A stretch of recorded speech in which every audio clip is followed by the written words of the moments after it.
Hi, everyone. Welcome to Eye to Eye. You know, one of the most dangerous places in Iraq is Baghdad's Sadr city, where American and Iraqi forces have been battling Shiite militias block by block.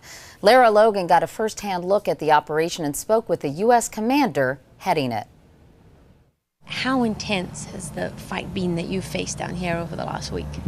It started out intense on the 25th in terms of an assault against both coalition force and IA checkpoints in and along Sadr city, and it steadily progressed and picked up with intensity, and it all coincided with the deliberate rocket launches against the IZ. So it's been an intense fight from the 25th until it's tapered off now. We have the rocket launch sites secure. Were you surprised at the ferocity of this fight?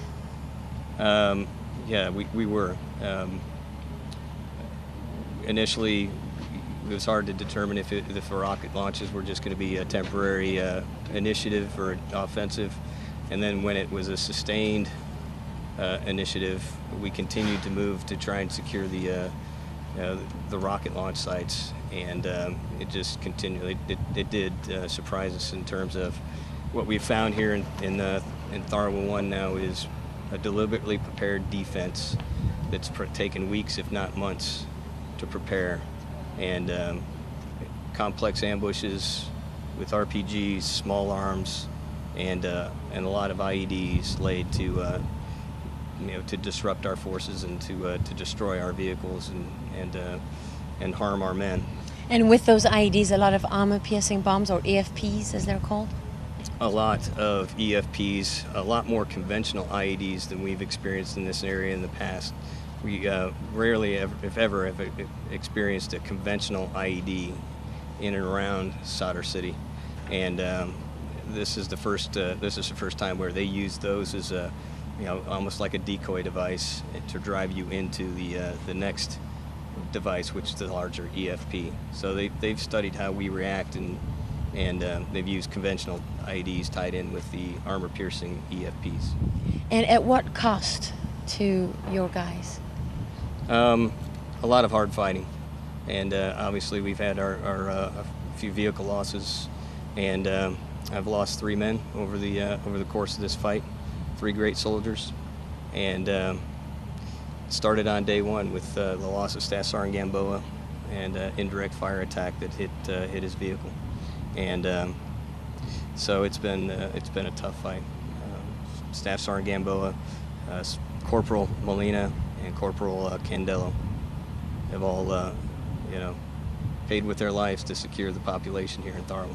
We're working hard to get the medical supplies in here, humanitarian aid, and all the assistance that we can right now. So the people understand that our #1 priority is still protect the population.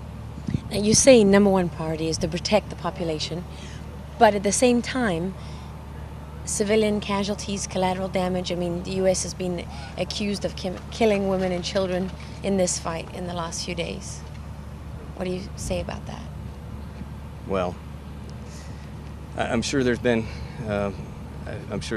innocent women and children that have been killed in the fighting throughout Baghdad, not just here, and it's absolutely unfortunate. No one wants to see that. We are all, most of us are family men. We have families of our own, so we sympathize with anything that would put our families at risk and with the Iraqi population.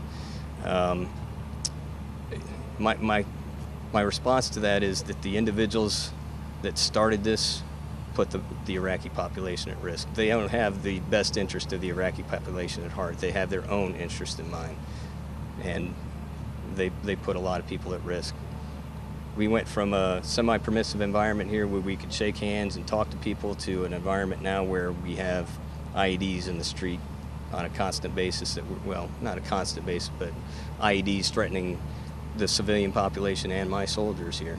When the enemy decides to turn an urban environment like this into a battle zone, they choose to put the population at risk. If they don't attack, we don't have to respond. So it's as simple as that.